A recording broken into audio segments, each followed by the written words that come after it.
बोलो, शुरू करें। बंगाल में आज जो ग्राम पंचायत के चुनाव हो रहे हैं उसमें हिंसा का तांडव हो रहा है। अभी तक 1 दर्जन से अधिक लोग मारे जा चुके हैं और बड़ी संख्या में लोग घायल हैं। ममता जी, आपने अपने बंगाल को कहां पहुंचा दिया? एक समय बंगाल लोकतंत्र की जननी थी, राष्ट्रीय जागरण का केंद्र था। सुभाष चंद्र बोस का बंगाल, गुरुदेव रविन्द्रनाथ टैगोर का बंगाल, ईश्वरचंद्र विद्यासागर का बंगाल। कोई चुनाव होगी तो लाश गिरना जरूरी है क्या? और ममता जी, मुझे आपसे एक सवाल पूछना है कि पहले बिहार सहित बाकी प्रदेशों में भी बहुत लाशें गिरती थी, अब तो चुनाव आयोग की सख्ती के कारण वो काफी कम हो गया। आपके यहां भी लोकसभा के चुनाव होते हैं तो चुनाव आयोग की सख्ती के कारण हिंसा थोड़ी कम होती है, लेकिन जब आपकी सरकार ग्राम पंचायत का चुनाव करवा रही है तो क्या हो रहा है और कितने लोग मारे जाएंगे, क्यों मारे जाएंगे?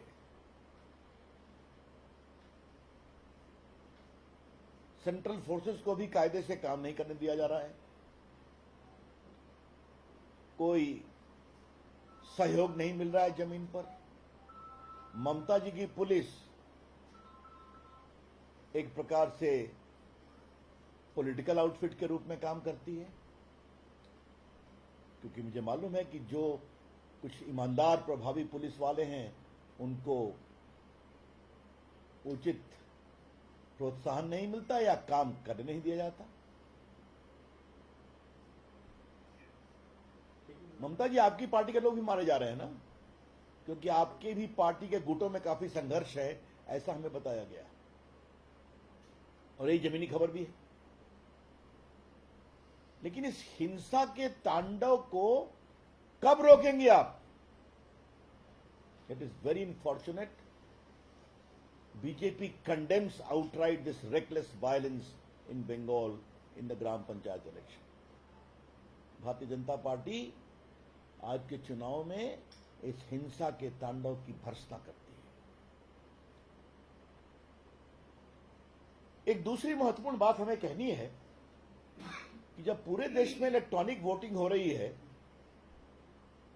तो ममता जी, आप बैलेट बॉक्स ले आई आपके अंडर में जो चुनाव करवा रहे हैं, आप लोग के दबाव में बैलेट बॉक्स फिर आ गया। जो बैलेट बॉक्स अतीत हो गया था, बटन दबाइए इलेक्ट्रॉनिक वोटिंग मशीन पर, आपकी वोटिंग रिकॉर्ड होगी। अब आप बैलेट बॉक्स ले आई और फिर वही पुरानी परंपरा कि बैलेट बॉक्स को छीना, उठा के कहीं तालाब में फेंक दिया, किसी बैलेट बॉक्स में इंक डाल दिया ताकि जिसको जितने वोट मिले सब समाप्त हो जाए। ममता जी, आपकी सरकार के लोकतांत्रिक कमिटमेंट का टेस्ट हो रहा है। ममता जी, the very democratic credentials of your government is under serious test. किस बात पर आप नरेंद्र मोदी के खिलाफ आरोप लगाती हैं? विपक्षी दलों को एक करने की बात करती हैं कि लोकतंत्र का हनन हो रहा है मोदी जी की सरकार में। लोकतंत्र का हनन ममता जी आपके सरकार में बंगाल में हो रहा है और सारी विपक्षी पार्टियां चुप हैं।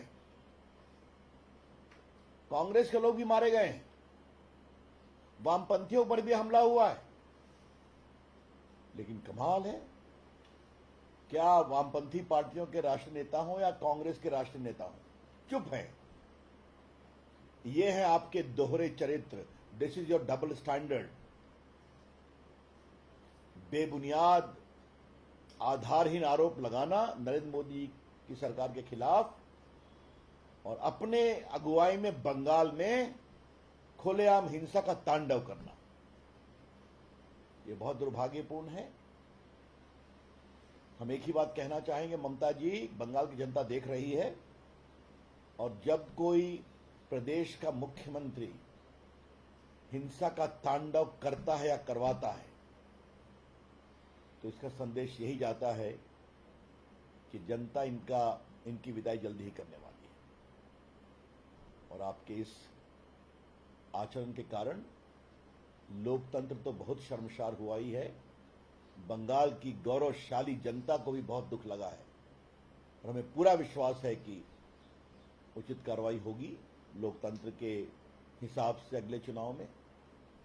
लेकिन एक बात हम स्पष्ट अपील करना चाहेंगे कि काउंटिंग ठीक से होनी चाहिए और जिन लोगों ने चुनाव की प्रक्रिया को बाधित करने की कोशिश की है उनके खिलाफ सख्त से सख्त कार्रवाई की जाए। ये तो हम लोग खुद ही देखते हैं कि बहुत से उम्मीदवार तो सुरक्षा के घेरे में घर से भागे हुए हैं, वो प्रचार नहीं कर पा रहे। ये बहुत पीड़ादायक है, बहुत दुर्भाग्यपूर्ण है और इसकी हम भर्त्सना करते हैं।